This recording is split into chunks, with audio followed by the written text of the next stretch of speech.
Hey Craig, this is Zinni. How you doing? And want to reach out to you and continue a message that I put on Facebook, but expand on it. It was admittedly and deliberately harsh. Now, for those of you watching and wondering what Zinni talking about, the Craig I'm talking to, as you can tell by the title, is Craig Newmark, who is the founder and owner of Craigslist. I've known Craig for quite some time. I go all the way back to when Craigslist was a platform that a few of his friends and acquaintances used in the Bay Area uh, because we had everything from bicycles to cameras to uh, what do they call them? Misconnections on BART trains that we wanted to straighten out. And we did all that on Craigslist. And that platform, as we now call it, that website, let's just be honest, it was a website that was based on a simple premise that you and I have something of value we want to exchange, we want to do so quickly, and doing it through Craigslist was a lot faster than picking up the phone and a lot safer than meeting someone somewhere that you didn't know. It continues to be one of the great stories of American culture in terms of business and what it's become. And all through that, Craig has remained humble, kind, and available in terms of advice. Craig, you're a great guy. Okay, so the reason why I responded the way that I did is because Craig had a photograph on his on his Facebook page, and we're friends, and that way and the other way, and he it was this group where he just first of all Craig had just put like 20 million into this company called Markup. All right, and but the idea of Markup was he was financing a certain type of story. He wasn't financing a tech, and the people he elected to put his money into weren't doing anything appreciably interesting. And so, not surprisingly to this one, Markup quickly degenerated into this shit show where one person didn't want to work for the other because they had a particular focus the other one didn't have, and all this stuff. And Craig, you get that as an investor when you don't put your money into media tech.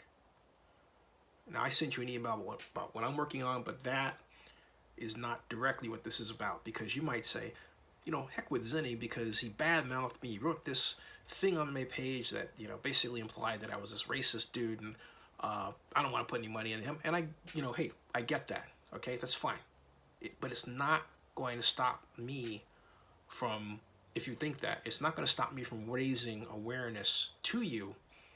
I'm turning the inside out, because I know deep down inside the optics look bad when you're putting money into nothing but just this person who happens to be white, but you come up with this narrative like, well, this person was the best in their class, or they were this and they were that, and in other words, you put the money where you want to put it emotionally, and then you fashion this intellectual reason to do so, or that you've done so, right?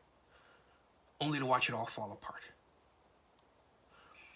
The simple fact of the matter is that there are people, when you and I first got to know each other, who, like Mary Hodder or myself, who create platform after platform, we don't always hit it out of the park. I haven't hit it out of the park yet. I tried with Sports Business Simulations. I'm trying with Zinni 62 Media and Oakland News Now, right? And this multi-platform video-based way of telling news stories and getting news out better, cheaper, faster.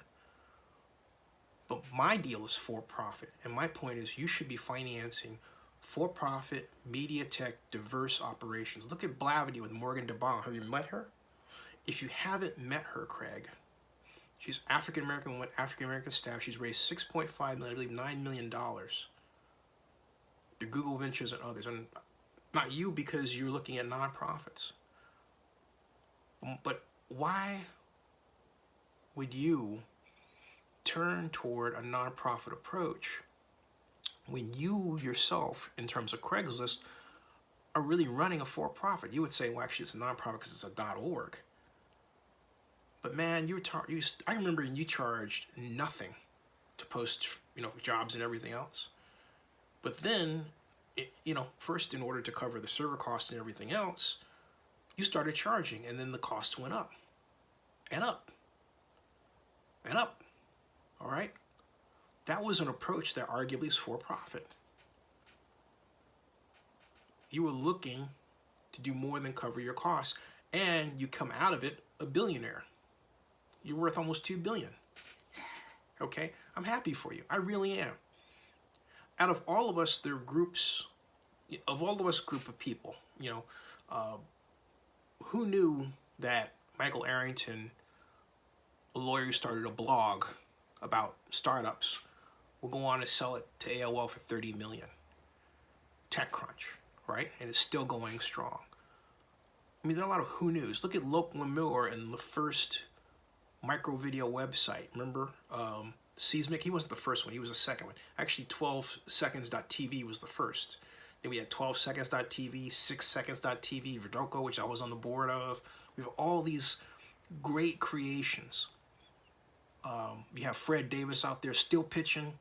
Remember, Fred was with Ziff Davis, then he's been on advisory boards in a number of companies. He's on my sports business simulations company. He's out there in VR now, fought cancer, beat cancer. I'm really proud of Fred, okay?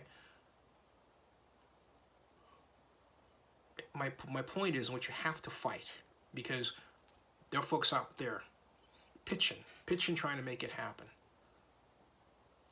who would appreciate you as one of us who've made it to say, okay, I am not going to repeat the mistakes that caused journalism to go in the direction that it's gone. Craig, I'm not a journalist. In fact, I say I'm a blogger, not a journalist. All right? I stepped in from urban planning. I have a long, winding road to how I got to where I am, but I'm happy I did it. I'm building things I'm really proud of and really enjoy. But Craig, I'm not the only black person out there that's doing it. I'm not the only black male that's out there that's doing it.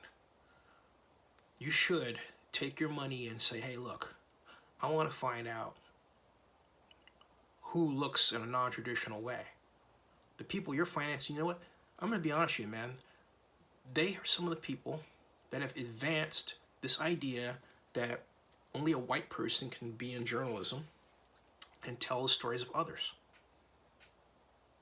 And they pick other people who look like them, who are white. Whereas those of us who are used to interracial friendships, pairings, settings, and everything else. And we have great ideas. And we're nice. Except when we get pissed off. But I digress. Look at Sarah Lacey out there. Sarah has, I believe, Pando Daily, the Chairman Mom now she's working on. Started with a number of places, Business Week, interviewed Mark Zuckerberg and all this, and still pitching, and would love to hear from you, okay? We are all in your backyard, man, and there are more people that you know about, but what we're doing is, and like with Sarah, she has gone a long way in her effort to help change the ratio. And you know what I'm talking about when I say that. And she's in media. She's developed her own platforms. Okay, she should be honored and feted many times over. And I think of, who was it that had Dabble? Mary Hodder. Remember Mary? Dabble was this cool website that I discovered at VloggerCon. And the idea with Dabble is that Dabble is such that it would scrape your website and your contents for storage. Or anybody else's. It's pretty cool. Unfortunately, as I understand it, Mary ran afoul of someone who had her over the barrel because it was their server, not hers. Very similar to what happened with me in sports business simulations, where I did something very stupid that was chronicled by Reed White Webb, where and called Failures of the Startup World, where I learned a very esoteric programming language. When you do that, you are at the whim of the person who owns the server. Not always a good thing. Remember, Alex Onaninsky said, I'd rather pay rent to a server than run the server. I get that part. I get that part, all right? Love Alex. Alex is a great guy. Saw what I was doing in 5 minutes, gave me some advice. They didn't quite finance it. I got in a situation I thought was a little uneven, but the whole point is, hey, look, he and Gus Tay, they at least opened the door. We talked. We didn't quite work out anything, but at least we talked. I like that. I appreciate that. I learned a great deal from that encounter. Still my friend today. That's the way it should be, okay? But this, financing of this idea that because a person looks a certain way, because they look white, that they have the right journalism approach, they have the right story, is wrong in so many ways. It really is. You should focus on media tech. You should focus on financing approaches, organizations that continue to disrupt media. Disrupt it in terms of delivery, disrupt it in terms of cost, disrupt it in terms of diversity. And if you can't do that, if you don't want to do that, just like you do with you share everything else, share with us why, man. Even if it pains you to talk about it, because there is a reason. All right. So I just wanted to share that with you, Craig. And be well, my friend. Okay. I'll see you.